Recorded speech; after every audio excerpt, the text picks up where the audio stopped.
안녕하세요. 박태현입니다. 오늘 과학서적 저자와의 만남의 일환으로 제가 강의를 준비를 하게 되었습니다. 제가 과학서적 관련 책을 몇 권 썼는데 그 중에서도 가장 최근에 출판된 책에 대해서 이야기를 나누고자 합니다. 그래서 책의 제목은 냄새와 맛의 과학. 그래서 냄새하고 맛의 조금 과학적인 측면에 대해서 같이 이야기를 나눠보도록 하겠습니다.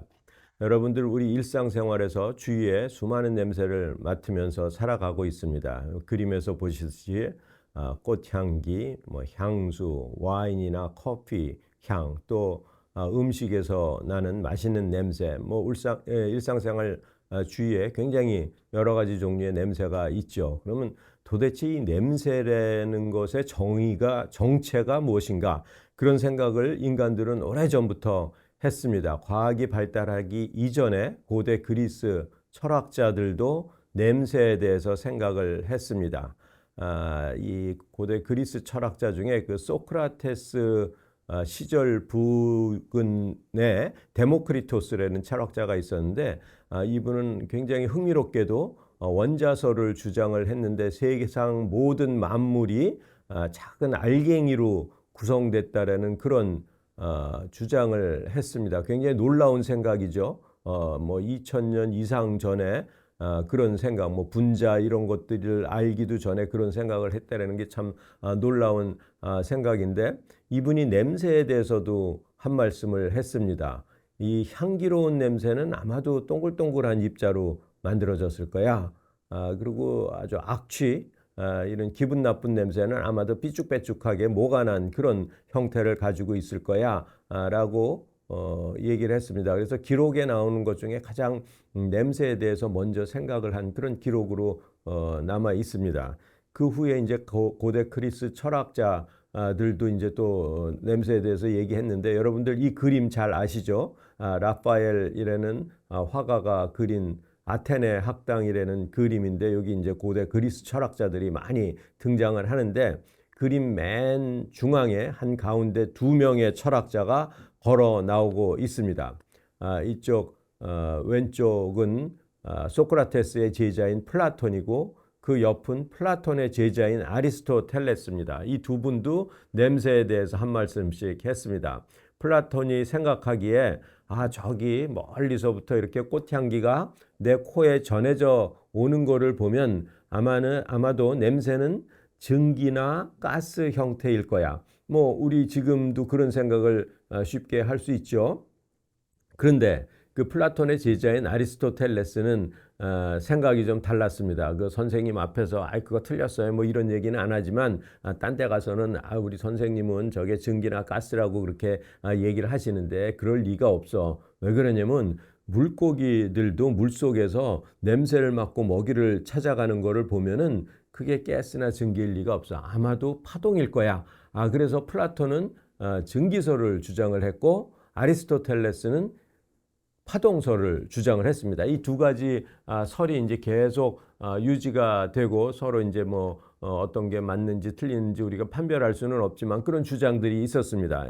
그러다가 이제 세월이 흘러서 이분들은 지금 기원 전 얘기잖아요. 이제 현대 과학이 발달하기 시작을 했고 현대 과학자들 중에서 가장 먼저 냄새에 관심을 갖게 된 분야가 식물학자들이었습니다. 그도 그럴 것이 좋은 냄새들이 식물에서 많이 나잖아요. 꽃향기도 나고 풀향기도 나고 그리고 지금도 그렇지만 과거에는 주로 이제 질병을 치료하는데 약으로 썼던 것들이 전부 식물에서 유래를 했죠. 약초들이죠. 지금 한방도 그런 약초들을 다 식물에서 쓰죠. 그래서 그 식물의 냄새를 가지고 그 약의 효과를 분류하려고 그러는 노력들을 했는데 가장 대표적인 분이 이제 스웨덴 식물학자인 린네입니다. 여러분들 린네 잘 아시죠? 우리 호모 사피엔스 린네 그럴 때 그 린네입니다. 그러니까 이 린네가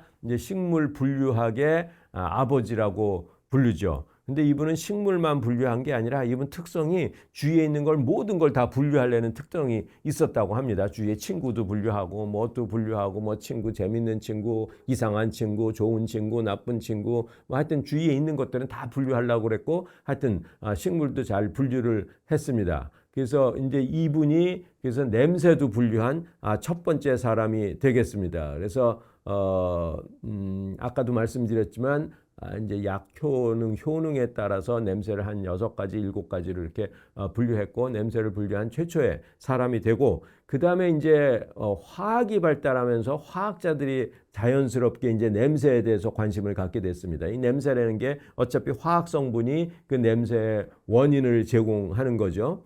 그런데 여러분들 보일이라는 화학자 잘 아시잖아요. 우리 학교 다닐 때 보일 샤레 법칙 배웠잖아요. 현대 화학의 아버지라고 불리는 보일이 냄새에 대해서 관심을 가지고 냄새에 대한 실험을 했어요. 근데 이분이 실험한 결과를 보면 냄새 없는 물질하고 냄새 없는 물질을 섞었더니 냄새가 생성되기도 하고, 또 악취하고 악취를 섞었는데 향기가 되기도 하고, 냄새 있는 물질에다가 냄새 없는 물질을 더했는데 냄새가 더 강해지기도 하고 더 약해지기도 하고, 그래서 보일이 내린 결론은 이 냄새라는 거의 생성은 화학 반응 법칙에 따라서 일어나는구나, 그런 결론을 내렸습니다. 그래서 그 뒤에 이제 화학자들이 쫙 관심 있게 이제 냄새에 대해서 연구를 하게 됐고, 화학자들이 하고자 하는 그런 노력이 뭐냐면 화학 구조하고 냄새 느낌하고의 상관관계를 만들려는 그런 노력을 했습니다. 여러분들 잘 아시다시피 꽃향기가 있어요. 그럼 그 꽃향기에는 화학적인 물질이 있잖아요. 물질로서의 냄새가 있고, 그걸 사람이 맡으면 향기롭다, 그런 정신적인 느낌이 있죠. 그 정신적인 느낌하고 이 물질적인 느낌하고의 물질적인 화학적인 구조하고의 상관관계를 만들려고 그랬어요. 이제 화학자들이 알고 있는 거는 그 분자 구조를 잘 알잖아요. 어떤 물질, 어떤 성분, 그러면 그 분자 구조들을 아니까 그 분자 구조하고 인간이 느끼는 냄새의 느낌하고의 관계를 정립을 하려는 노력을 굉장히 오랫동안 했습니다. 그런데 이게 그렇게 녹록지가 않은 거예요. 뭐 쉽게 우리가 보듯이 장미향이 내는 화학 물질도 여기 보시다시피 여기 분자 구조식 쭉 보고 계시잖아요. 굉장히 많은 성분들이 어우러져서 장미향을 내는 거예요. 그러니까 이 화학 성분이 하나가 아니기 때문에 굉장히 여러 개이기 때문에 이런 그 룰을 만들기가 용이하지가 않았습니다. 그런데 더 문제는 한 가지 성분임에도 불구하고 그게 어떤 냄새를 내는지를 정립하는 게 용이하지가 않는 거예요. 예를 들어서 인돌이라는 성분을 보면은 여러분 보시는 이런 그 화학 성분 구조를 가지고 있습니다. 잘 밝혀진 구조를 갖고 있는데, 이 인돌이라는 이 물질이 농도가 낮을 때는 이와 같이 은은한 제스민 꽃향기를 냅니다. 그런데 이게 점점 농도가 높아짐에 따라서 나프탈렌 냄새로 바뀌고 급기야는 이런 아주 악취로 변하게 됩니다. 요새 이제 축산 농가에서 나는 그 냄새들 있잖아요. 분뇨들, 가축의 그 냄새의 주요 성분이 인돌이기도 합니다. 그러니까 이게 오리무중이죠. 같은 컴파운드인데 농도에 따라서 냄새가 바뀐다는 거는, 그러면 이 분자 구조가 픽스가 돼 있다 그러더라도 그거하고의 냄새의 관계를 만들기가 용이하지가 않는 거죠. 그래서 완전히 오리무중이라서 후각에 대한 책을 보면은 첫 줄에 이렇게 나옵니다. 후각이라는 감각은 미스터리 감각이다. 그 소리는 뭐냐면 우리가 잘 모르겠다라는 감각이죠. 그래서 the sense of smell is the most mysterious sense라는 말이 딱 나옵니다. 그러니까 잘 모른다는 얘기예요. 그런데 다행히 2004년에 노벨상이 나왔습니다. 미국의 과학자인 리차드 엑셀하고 린다 버기라는 두 분이 후각 관련해서 노벨상을 받았는데, 이분들은 이제 냄새를 인간이 어떤 메커니즘을 통해서 맡는지를 알아낸 공로로 노벨상을 받았습니다. 이 노벨상 덕분에 이제 우리는 냄새가 뭔지를 알고 냄새를 인간이 어떻게 맡는지에 대해서 이제 알게 됐습니다. 그래서 지금 이 어린 아이도 코 속이 굉장히 궁금하죠. 그래서 이 아이의 호기심을 가지고 우리도 코 속에 있는 후각기관을 조금 살펴보도록 하겠습니다. 이 코 속에는 이제 공간이 있죠. 그걸 우리 이제 비강이라고 그러고, 우리 냄새를 맡으면 예를 들어서 커피 냄새를 맡으면 커피 냄새가 콧구멍으로 들어와 갖고 이 비강을 통해서 저 위에 지금 노랗게 동그랗게 쳐 있는 부분이 후각기관이 되겠습니다. 그 후각기관 중에서 위에 조금 노랗게 도톰한 부분이 후각망울이고, 그 후각망울은 이미 뇌에 속해 있고, 그 밑에 후각상피조직이 있는데, 후각상피조직은 코 천장에 있습니다. 그러니까 후각상피조직은 코에 속해 있고, 후각망울은 뇌에 속해 있습니다. 지금 노랗게 동그라미 그린 그 부분을 조금 확대해서 보면은 이번에 가운데 뼈가 있죠. 뼈가 있고 노란 부분이 아까 얘기한 노란 도톰한 부분이고, 그 부분이 후각망울이고, 그 후각망울 위는 이제 뇌가 되겠습니다. 그 뼈 아랫부분이 후각상피조직이고, 후각상피조직에는 굉장히 많은 후각신경들이 있고, 후각신경세포의 그 끝에 막에는 후각수용체가 발현이 되어 있습니다. 그래서 냄새 분자가 코로 들어가면은 제일 먼저 만나는 게 후각수용체가 되겠습니다. 그래서 후각수용체하고 결합을 하면 이 세포가 신경세포이기 때문에 전기신호가 발생이 됩니다. 그래서 전기신호를 타고, 신경세포는 일종의 전기줄이 되겠습니다. 그래서 전기줄을 타고 전기신호가 뇌로 전달이 되는 거죠. 여기 잘 보시면은 빨간색 전기줄은 전부 빨간색 정거장, 후각망울 속에 있는 빨간색 정거장에서 한번 모이게 되고, 올리브색 전기줄은 전부 올리브색 정거장에서 한번 정리가 됩니다. 그런데 저 후각신경세포 끝에 이렇게 발현이 되어 있는 후각수용체가 있는데, 인간의 경우는 이 후각수용체의 종류가 무려 400종류가 됩니다. 그래서 이 400종류의 후각수용체하고 그 냄새 분자하고 어떤 후각수용체랑 결합을 하느냐, 그게 바로 이제 냄새의 정보가 되겠습니다. 인간의 경우는 400종류가 있지만 개의 경우에는 인간보다 훨씬 많아서 800종류가 있고, 쥐는 더 많아서 한 1200종류의 후각 수용체를 가지고 있습니다. 자, 그 후각 상피 조직이 이제 우리 코 천장에 있는 걸 지금 제가 그림을 이렇게 조금 세워서 그려놨는데, 저 장미꽃에서 많은 냄새 분자가 이제 나오죠.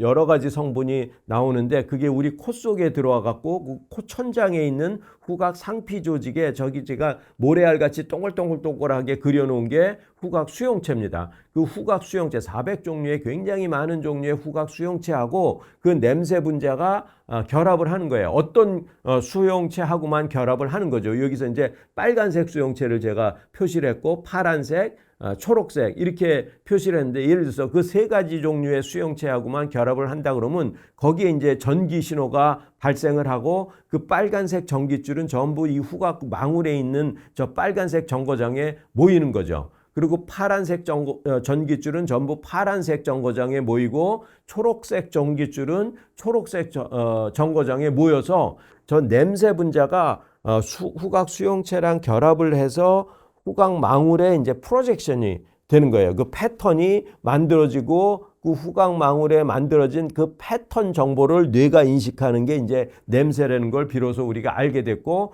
후각망울에 이런 패턴이 만들어지고, 이 패턴은 우리 전묘화라는 거 여러분들 아시죠? 저 동글동글한 후각망울에 있는 거 하나하나가 사구체고, 그게 만들어낸 정묘화. 여러분들 이 신인상파의 창시자인 쇠라라는 화가가 그린 이 그림 아시죠? 그랑자드 섬의 일요일 오후라는 이 그림이, 이 화가가 저 점을 찍어서 그림을 그린 거예요. 수만 개의 점을 찍어 갖고 몇 년 동안 그린 그림입니다. 이런 걸 우리는 전묘화라고 그러죠. 그러니까 이 냄새 정보도 일종의 전묘화라는 걸 알 수가 있습니다. 냄새 분자가 여기 보시다시피 여러 가지 종류의 화학 성분인데, 그 화학 성분들이 코 속으로 들어와서 일종의 변환 장치를 통과하고, 그 변환 장치가 뭐냐면 코 속에 있는 후각 수용체입니다. 그래서 오른쪽에 지금 이 작은 정사각형을 20 곱하기 20으로 제가 그려놨습니다. 그래서 총 400개가 되는 거죠.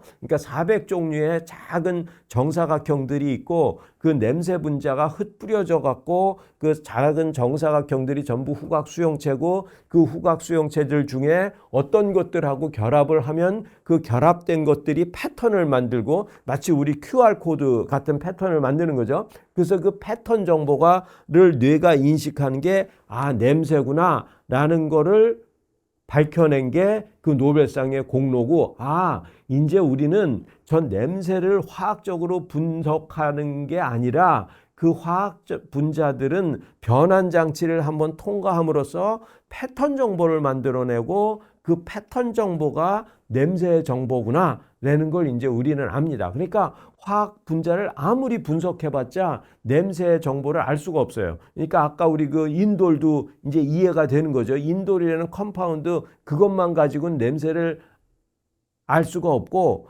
그 인돌이라는 컴파운드가 냄새 분자하고 결합을 해서 만들어내는 패턴. 그러니까 낮은 농도일 때 만들어낸 패턴하고 높은 농도일 때 만들어낸 패턴이 다르면 우리 뇌는 이제 다른 냄새로 인식을 하는 거죠. 냄새 분자의 그 컴파운드에는 변화가 없더라도. 그래서 이제 냄새 정보는 패턴 정보라는 겁니다. 여러분들 무슨 그 직장에서 이 포토 아이디 달고 다니죠. 달랑. 제 얼굴은 이렇게 생겼으니까 제 아이디하고 저하고 똑같잖아요. 이게 뭐예요? 패턴 정보예요. 주민등록증에도 자기 사진이 있어요. 패턴 정보예요. 그래서 지금 벽에 굉장히 많은 사진들이 걸려 있는데 여러분들 벽에 이렇게 그 할머니 사진들이 수십 장 걸려 있다고 한번 해봅시다. 그래서 당신 할머니는 누구세요? 여기서 찾아보세요. 그럼 금방 찾아. 우리 할머니, 요분이 우리 할머니예요. 그래요? 그럼 우리 할머니를 말로 한번 표현해 보세요.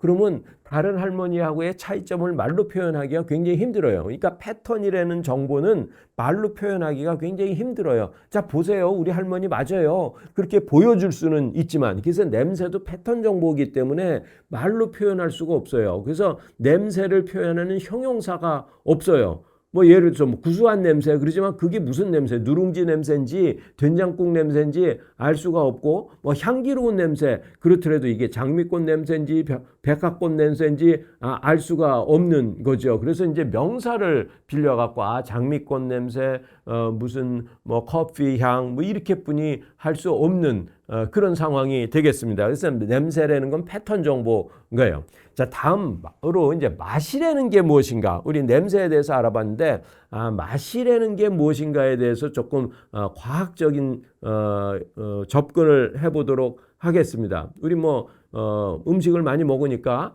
맛이라는 거 알잖아요. 그래서 어떤 맛을 연구하는 과학자가 이 옛날에 문헌들의 기록들을 살펴봤어요. 이제 과학이 발달하기 이전에 그럼 도대체 문헌들에서는 맛이 어떤 맛이라고 사람들을 느끼고 있는가? 그랬더니 이제 중국의 문헌들을 살펴봤더니 단맛이라는 그런 용어가 나오고 신맛이라는 용어가 나오고 짠맛이 나오고 쓴맛이 나오고 또 매운맛 이런 5가지 표현들이 나오는 거예요. 우리 음식 먹을 때 쉽게 이런 것들이 구별이 되죠.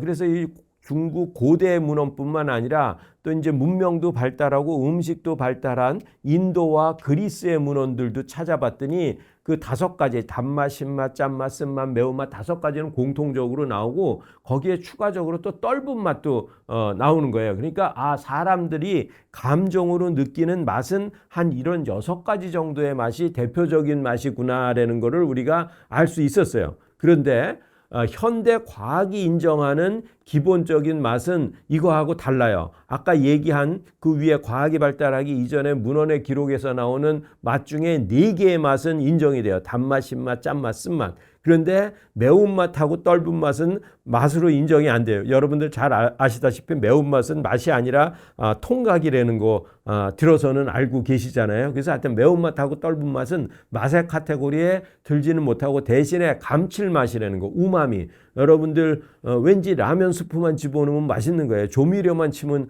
맛있는 거예요. 그 맛을 우리는 감칠맛이라고 하고 우마미라고 하고 이렇게 5가지 맛이 현대 과학이 인정하는 맛이에요. 근데 왜 이 5가지 맛을 인정을 하냐면은 그 5가지 맛을 감지하는 수용체가 혀에서 규명이 됐기 때문에 현대 과학적으로 인정을 하는 거죠. 그럼 도대체 이제 맛이라는 게 뭔가? 그러면 그 5가지 맛은 있는데 여러분들 주위에 뭐 이런 맛들 있잖아요. 바나나 맛, 딸기 맛, 캔디 맛, 오디 맛, 귤 맛, 무슨 맛, 무슨 맛. 그 수많은 맛이 많이 있는데 왜 5가지 맛만 인정을 하냐? 이게 이해가 안 되죠. 그러면 이 5가지 맛 이외에 다른 맛은 무엇인가? 그런 생각을 하게 되죠. 뭐 그뿐만 아니라 뭐 바삭한 맛, 고소한 맛, 매운맛, 촉촉한 맛, 쫄깃한 맛, 또 도대체 이런 맛이 들어가는 게 굉장히 많이 있는데 그럼 이런 맛은 도대체 뭐란 말인가? 그런 생각이 드는 거죠. 그래서 맛이라는 거를 다시 생각을 해보면 좁은 의미의 맛이 있고 굉장히 넓은 의미의 맛이 있어요. 그러니까 좁은 의미의 맛은 혀가 느끼는 맛, 영어로 이제 테이스트라고 그래서 그 혀가 느끼는 맛은 금방 말씀드린 5가지예요. 단맛, 신맛, 짠맛, 쓴맛, 감칠맛. 그런데 그 혀뿐만 아니라 또 다른 맛, 뭐 아까 매운맛도 있고 촉촉한 맛도 있고 바삭한 맛도 있고 또 뭐 바나나 맛도 있고 뭐 여러 가지가 있잖아요. 그런 맛을 전체 아우르는 맛을 영어로 이제 플레이버라고 그러고 뭐 풍미라고도 하죠. 그러니까 혀뿐만 아니라 다른 감각, 후각, 촉각, 통각 뭐 이런 다른 감각이 전부 어우러져서 느끼는 복합적인 맛을 우리는 큰 의미의 맛이라고 그러는 거죠. 그래서 이 ISO라는 국제표준화기구에서는 맛을 이렇게 정의를 했어요. 큰 의미의 맛은 후각을 통해서 느끼는 냄새, 혀를 미각을 통해서 느끼는 맛, 이건 작은 의미의 맛이죠. 그리고 3차 신경감각 혹은 몸 감각이라고 불리는 그 감각을 통해서 느끼는 식감, 그러니까 냄새와 향과 맛, 혀가 느끼는 맛과 식감, 이거 전체를 어우르는 맛을 플레이버라고 한다라고 국제표준화기구에서는 정의를 했어요. 그래서 그 식감이 느끼는 게 매운맛, 뜨거운 거, 여기 페인 그런 거 나오잖아요. 뜨거운 거, 시원한 거, 이런 그 바삭한 거, 떫은 거 이런 게 전부 다 이제 식감이고 이건 이제 몸 감각에 들어가는 거죠. 그래서 이 주요하게 이 3가지 감각이 느끼는 전체 아우르는 것을 큰 의미에서 맛이라고 한다. 여러분들이 이제 바닐라 아이스크림 먹어보셨잖아요. 그래서 바닐라 맛 우유도 있더라고요. 자, 그럼 바닐라 맛이라는 맛은 혀로 느껴지는 게 아니에요. 여러분들 바닐라 아이스크림 먹을 때 코 막고 혹시 드셔보셨나요? 저는 먹어봤어요. 저는 이제 이 냄새하고 맛을 연구를 하기 때문에 바닐라 아이스크림 먹기 전에 코르도 막고도 먹어보고 녹차 아이스크림도 막고 먹어보고 콜라도 막고 먹어보고 사이다도 코를 막고 먹어봤는데 코를 막으면 바닐라 아이스크림이라는 거니까 전혀 느껴지지가 않아요. 달다고는 느껴져요. 왜? 혀가 느끼니까. 그리고 시원하다고도 느껴져요. 그런데 바닐라 아이스크림인지는 몰라요. 그러다가 코를 탁 놓으면은 이게 바닐라 아이스크림이구나 느껴져요. 그 소리는 뭐예요? 바닐라 맛이라는 맛은 저거는 혀가 느끼는 게 아니라 코가 느끼려는 걸 아는 거죠. 그래서 이 바닐라 아이스크림을 먹으면서 느끼는 것도 바닐라 맛은 후각이 느끼는 거예요. 코가 느끼는 거고 단맛, 그 바닐라 아이스크림의 단맛은 혀가 느끼는 거예요. 그 다음에 시원한 맛은 코도 아니고 혀도 아니고 그 주위에 있는 몸 감각이 느끼는 거죠. 바닐라 아이스크림을 손에다 대도 시원하잖아요. 그리고 매운 것도 우리 김장하면 손도 화닥화닥 거리잖아요. 그러니까 온 몸을 통해서 느껴지는 감각이에요. 그런 걸 우리가 몸 감각이라고 그러죠. 그러니까 큰 의미에서의 맛은 후각, 냄새, 혀, 맛, 그리고 이제 몸 감각 전체를 통해서 느끼는 감각이라는 거를 알 수가 있죠. 그러면 혀가 느끼는 맛은 아까 5가지 맛이라고 그랬어요. 단맛, 쓴맛, 짠맛, 신맛, 감칠맛. 요거에 대해서 조금 알아보면은 혀가 어떻게 느끼는가. 여러분들 이제 아침에 일어나서 화장실에 가갖고 거울을 보죠. 그리고 혀를 이렇게 내밀고 혀를 들여다보면 거기 이제 오돌도돌한 돌기들이 있잖아요. 굉장히 많은 돌기들이 있고 그거를 유두돌기라고 그래요. 그러니까 젖꼭지 모양으로 생겼다 그래갖고 유두돌기라고 그러는데, 유두돌기는 네 가지 형태가 있어요. 모양에 따라서 저 섬유 형태, 버섯 형태, 잎새 형태, 삼각 형태 네 가지 형태로 나누는데, 그 유두돌기가 중요한 게 아니라 그 유두돌기 속에 박혀 있는 미뢰가 중요해요. 여기 지금 보라색으로 동그랗게 미뢰를 그려놨는데, 형곽 형태, 성곽 형태, 잎새 형태, 버섯 형태에는 그 미뢰들이 박혀 있어요. 근데 섬유 형태만 미뢰가 안 박혀 있지만, 그 미뢰들이 곳곳에 이제 혀 전체에 퍼져 있죠. 근데 그 미뢰를 조금 더 같이 들여다보면 미가 만미자예요. 그리고 뢰는 봉오리 뢰자예요. 그래서 그 맛봉오리라는 뜻이에요, 미뢰가. 근데 그 맛봉오리 속에 들어보면은 쓴맛 세포도 들어있고, 감칠맛 세포도 들어있고, 신맛 세포도, 짠맛 세포, 단맛 세포, 5가지 맛 세포가 오롯이 다 들어있어요. 그러니까 그 미뢰는 5가지 모든 맛을 느낄 수 있는 거예요. 그리고 그 미뢰는 혀 전체에 퍼져 있어요. 근데 여러분들 혹시 어렸을 때 초등학교 다닐 때 혀 이렇게 그려놓고 뭐 단맛은 끝에서 느끼고, 쓴맛은 뭐 옆에서 느끼고, 신맛은 어디서 느끼고, 뭐 그런 거 혹시 배워본 기억이 있으신지 모르겠어요. 저는 어렸을 때 초등학교 다닐 때 그런 걸 배웠는데 그게 완전히 잘못된 거예요. 심지어는 교과서에 나왔는데도 그게 잘못된 거라는 게 이제 밝혀졌어요. 왜 그러냐면 아까 얘기했듯이 이 5가지 맛을 느끼는 그 맛봉오리인 미뢰가 혀의 곳곳에 전체에 퍼져 있기 때문에 혀 어디에서든지 모든 5가지 맛을 느낄 수 있다라는 게 이제는 우리가 알고 있는 사이언스가 되겠습니다. 그래서 그 쓴맛, 그러면 쓴맛 수용체가 혀 위, 그 미뢰에 있기 때문에 쓴맛을 느끼는 거예요. 그런데 쓴맛 수용체가 무려 25가지 종류나 돼요. 그 소리는 뭐냐면 25가지의 유전자를 쓴맛을 느끼는데 할애하고 있다라는 거예요. 여러분들 이 5만 가지를 지금 보잖아요. 시각. 우리가 이 형체들을, 색깔들, 이걸 보는데 수용체의 종류가 몇 종류냐면 단지 4가지 종류뿐이 안 돼요.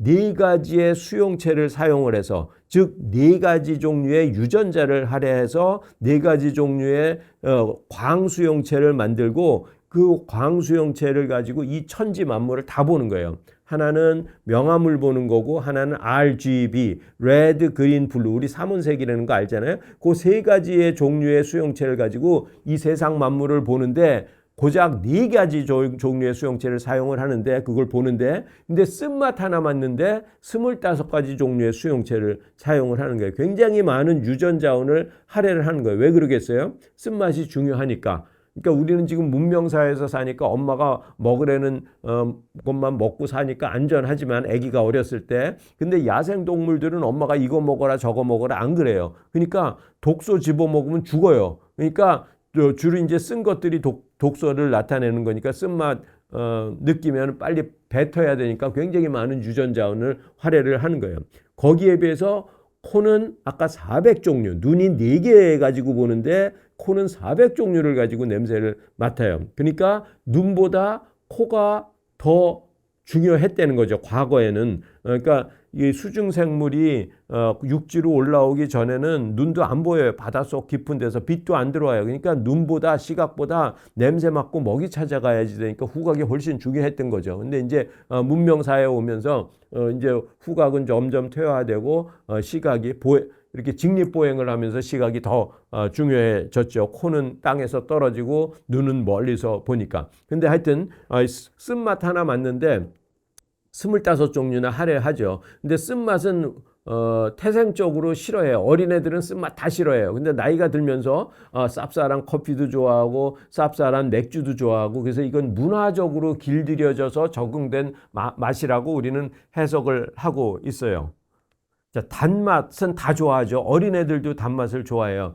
제가 몇 년 전에 영국 어느 학회에 갔다가, 그때 한참 단맛 연구를 하고 있던 시절인데, 그 학회 근처 어디 마트에 갔는데 그 캔디 가게가 있고, 캔디 가게 앞에 큰 캔디 조형물이 있어서 제 드레스 코드하고도 맞는 것 같아갖고 한 잔 찰칵 찍었습니다. 그 옆에 캔디 가게에 갔더니 마릴린 monroe가 활짝 웃고 있는데, 이 그림의 알갱이 하나하나가 전부 여러분들 잘 아시는 젤리빈이라는 캔디예요. 캔디로 만들어졌어요. 젤리빈이 달죠. 근데 왜 달까요? 이 단 것들이 화학 성분을 가지고 우리가 알 수 있을까요? 우리 저 당이라는 것들은 단다는 거 알죠? 그 포도당도 있고 과당도 있고 설탕도 달아요. 그렇지만 당 중에서도 안 단 당도 있어요. 또 아스팔탐이라는 거 여러분들 잘 아시잖아요. 그 무슨 제로 음료에 보면은 아스팔탐이 단맛을 내죠. 근데 당은 탄수화물이에요. 아스팔탐은 아미노산 2개가 붙어 갖고 만든 거예요. 아스팔틱 애시드하고 페닐알라닌을 인위적으로 붙여 갖고. 그러니까 이 당하고는 완전히 다른 분자예요. 사카린도 탄수화물도 아니고 아미노산도 아닌 굉장히 스몰 몰레큘이에요. 반면에 모넬린이라는 건 거대한 분자예요. 단백질인데 얘도 달아요.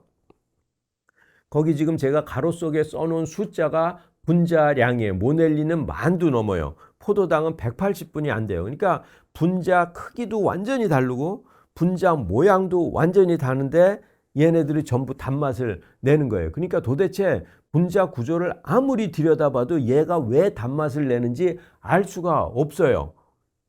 단지 안 단지를 판단하는 유일한 방법이 뭐냐면 찍어서 먹어갖고 사람이 먹었을 때 달면 단 거고 안 달면 안 단 거예요. 이게 쥐가 먹어도 아니고 개가 먹어도 아니고 사람이 먹었을 때. 그러니까 화학 물질 구조를 분석해 갖고는 알 수가 없어요. 유일한 방법이 사람이 먹어봐야 하는데 단 거를 사람이 느끼는 이유는 단맛 수용체하고 저런 물질들이 결합을 하니까 그런 거예요. 그러니까 이 단맛 수용체가 지금 저렇게 2가지 분자가 결합을 한 다이모예요. 헤테로 다이모예요. 다른 것들. 그래서 요거랑 결합을 하면 무조건 단 거예요. 그러니까 단맛 수용체를 통하지 않고는 단맛인지 아닌지 판단할 수가 없어요.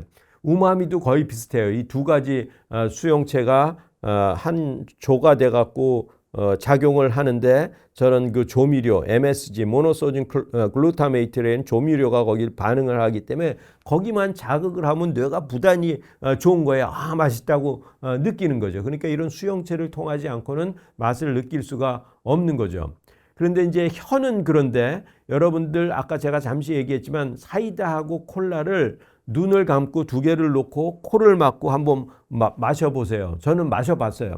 콜라인지 사이다인지 알 수가 없어요. 그냥 시원하고 달달하고 탄산 느낌 그런 맛만 느끼는 거지 콜라인지 사이다인지 알 수가 없는데 그 코를 막았던 거를 탁 띄면 아 이게 콜라구나 아 이게 사이다구나 느낄 수가 있어요. 그러니까 그 콜라하고 사이다 마시라는 건 엄밀한 의미에서 마시라기보다는 향인 거죠. 그건 이제 후각이 느끼는 거죠. 그래서 후각을 자극하는 통로는 2가지 통로가 있어요. 우리가 꽃향기를 맡을 때는 콧구멍을 통해서 맡지만 음식을 먹으면서 느끼는 거는 대부분 저 역방향 통로라는 그 혀 목구멍 뒤쪽으로 해서 거꾸로 올라가고 후각기관을 자극해서 느끼는 냄새예요. 그러니까 음식을 먹을 때는 대부분 그 입속에서 거꾸로 자극을 통로를 통해서 자극을 하는 거죠.